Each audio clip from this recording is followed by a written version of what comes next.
Hello there, YouTube. This is Charlie Burley back at you with another video. Guys, for those who have been testing out that Diamond Buster strategy, you guys know it is the truth. Now, before you go crazy, let me level set you because the gambler is surely coming out.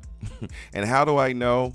It's because I have stats and the numbers don't lie. It tells me when you're doing too much. So here's what I want to do. I want to go over what I'm going to call best practices, things you should be considering doing and knowing as a professional in this industry. All right, these are best practices. So what I ended up doing is I put them into ChatGPT and had, hey, Chat, make me, I gave it the best practices, but then I told it to break it down based on certain points. So of course, ChatGPT wrote it out for me. So what I'm going to do is read, because it does it. First of all, AI is amazing, but honestly, sometimes with all, when it comes to teaching, I just much prefer to just teach it instead of getting AI to do the nice video. I mean, that's nice, but it's good to just hear a straight to the point from somebody who's developed it. All of these points are my points, by the way. And that's another thing, like your strategy may be specific. Certain things may be specific for your strategy. So you got to understand that. It's like a car. Not all cars are the same.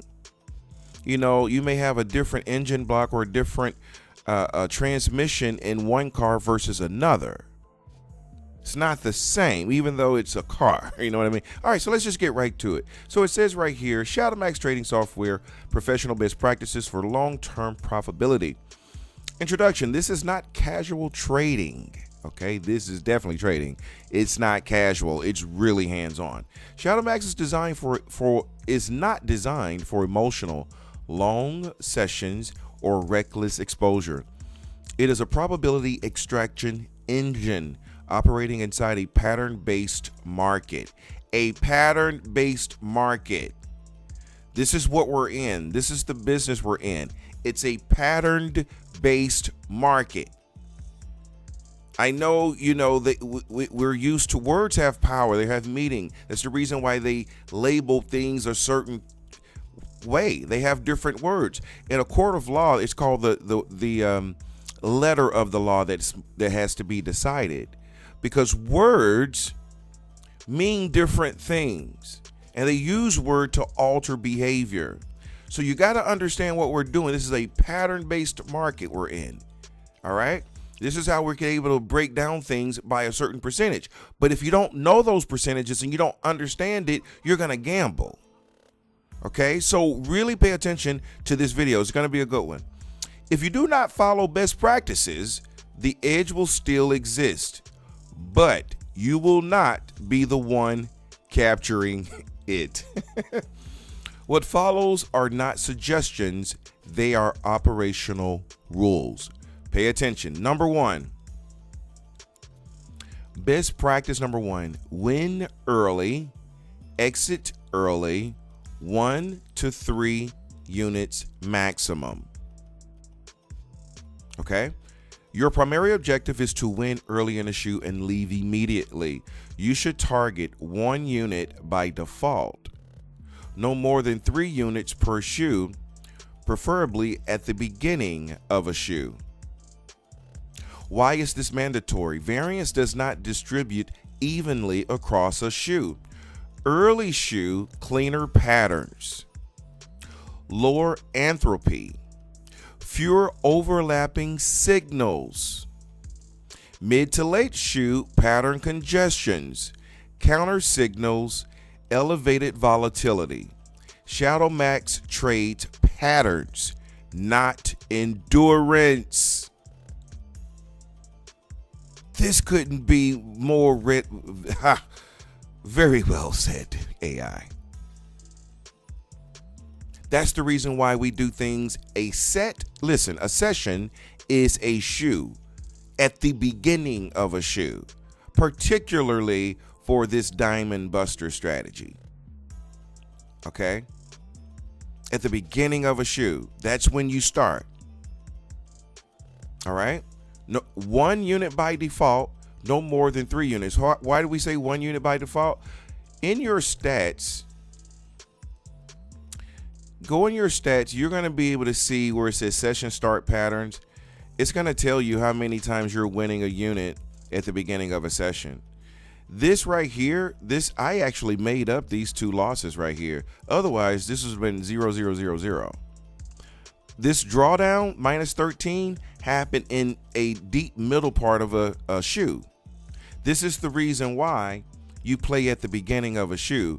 Cleaner patterns, mid to late shoes, pattern congestions. All right, let's continue. Example, if you won 1 unit on game 3, if you win 1 unit on game 3, you exit, you log it, you reset. Professionals do not ask, what else can I get? They ask, did I complete the objective?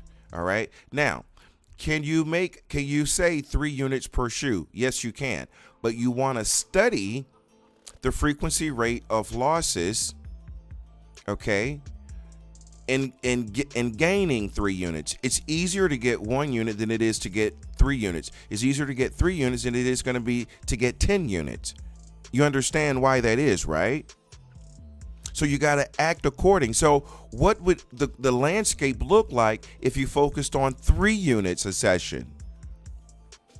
A losing set is about, 12 units? So you would be back about, on average, 4 shoes or 4 sessions if you lose a set. The question is, what's the frequency rate of a losing set at the beginning of a shoe? And then secondly, you also want to know, how many units do you get after a losing set? Because sets are not, they're rarely combustive, meaning they're back to back to back. Now they can occur back to back, but that's a rare thing. So there's opportunity to make units after a losing set. How much can you go for? 1 unit, 2 units? Before, you know what I mean? That's where you have to study it. And don't just rely on me to say, do this. This is a business, because if you don't know it, you will forget what someone tells you because you've never taken the time to know it. The art of gambling is taking your time and your money and making a wager upon it based on things and ideology that hadn't been studied. All right, let's go to number 2. Number 2, best practice, less exposure always beats more action. Less is more, period. Most sessions should be designed to win 1 unit. Why? Because 1 unit has the highest completion probability. Just mention that. 1 unit minimizes time at risk. 1 unit allows a repeatable, 1 unit allows repeatability without drawdown pressure. SHADOWMAX does not require you to win often. It requires you to not overstay. Now, let me stop here. The 1 unit is, if you do that, you could even, now it's going to mention here, you could play mid-shoe. It's a very thing that you can do. It's a hit and miss. You're going to have, it's almost like, what are the chances of making 1 unit randomly than losing a set? Right? And if you don't gain that 1 unit, don't just try and chase it. You can sometimes leave it -1, -2.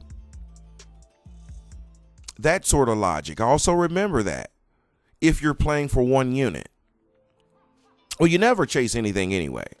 All right, just always remember that. And that, I don't even know if that's in a best practice, but I'm going to add that. Never chase anything.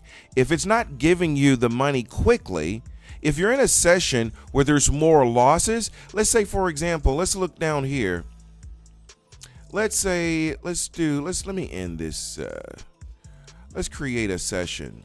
Let me say, I'm going to show you something real quick. Let's say we are just going to throw in some random, with some random ideas of what a session could look like a losing session, for example.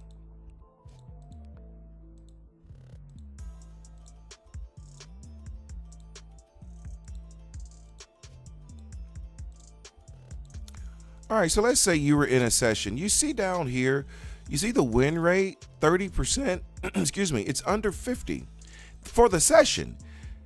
Even though you may not be down in earnings, you're down below 50%. That's a good indication to say in the session. That's if you're trying to go for like 3 units in the beginning of a session. You don't want to try and chase it. All right. If it's dragging you to 30%, just end the session. So even though the objective, we're going to try and go for 3 units, that's the reason why you want to study. Okay. You want to study this before you, that way you can have an understanding of what you're capable of. All right. I'm going to go for 3 units, but what are the chances that in going for 3 units, I'm going to hit a set loss? What's the lowest that I typically go in win rate to achieve 3 units? Is it 30%? 40%? So if I know that if I'm at 30% and I'm not at 3 units, I'm just -4, maybe I should leave. Because typically to get 3 units, you don't ever have to go to 30% on a win rate. Maybe 50, 40 probably, but nothing 30.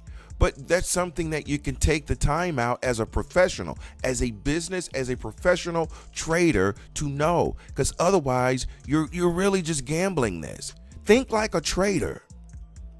Really do that. I really, people who do that have success. The only time you don't have success is when you just gamble.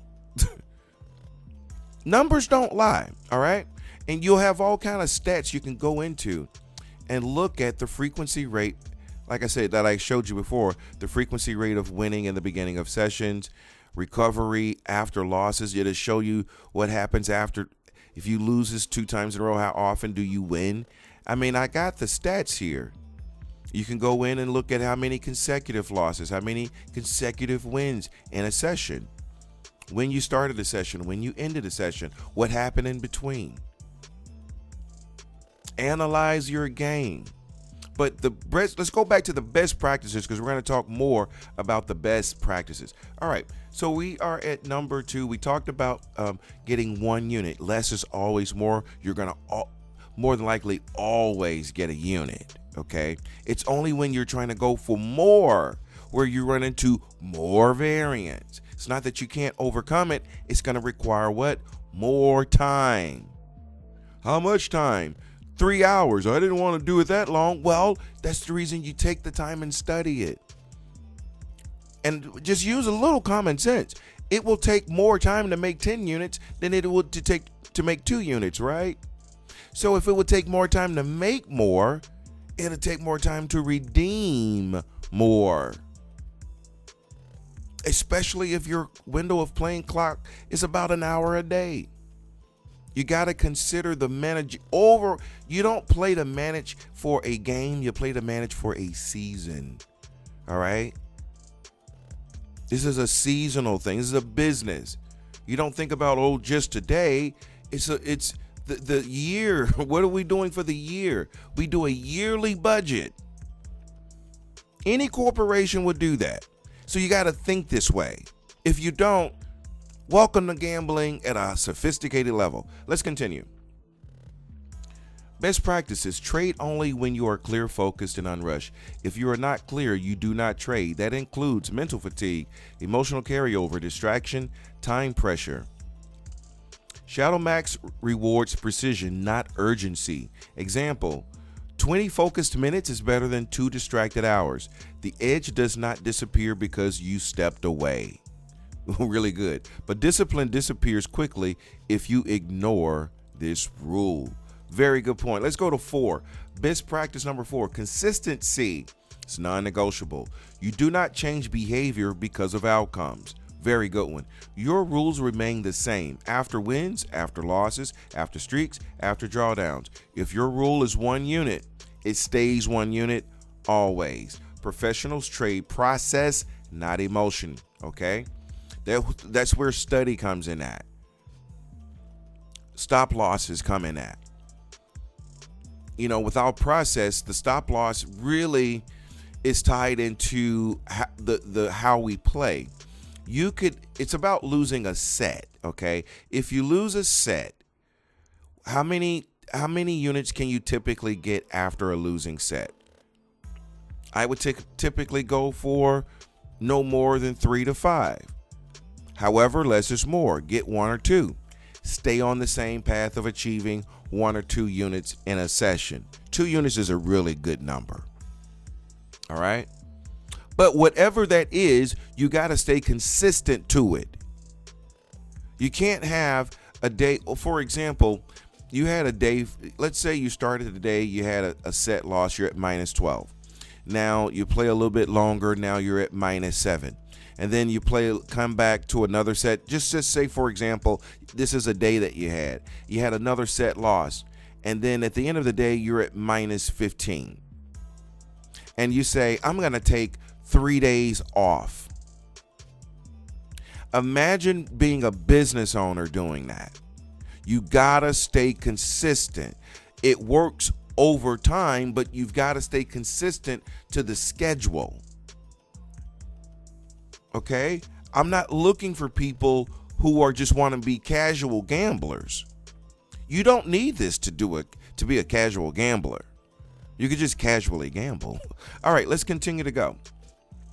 Best practice 5, study the system like a statistician, not a gambler. Wow, this thing is kind of reading my mind. You must know your system quantitatively, like any professional. You know, this thing about Diamond Buster, guys, it's a linear thing. We're able to decipher patterns in a per hand basis. That's pretty freaking quick. So we can break down the game quicker. But you got to go through this algorithm. Now, with that said, it's a way that we can reduce time. But what does that mean to you? What does it mean? Here's what it means. That includes, you must know how long it takes to win, how long it takes to lose, average recovery time, maximum drawdown within time blocks. How much time are you spending a day? An hour, 2 hours? What's the maximum drawdown within that time? How long does it take to recover in that? You got to do it systematically, guys. You can't do it, oh, I'm going to do it today. Well, we'll take 2 weeks off. It's not worth your money. It's not worth your money. It's not worth your time. Gambling is stupid. Let's continue.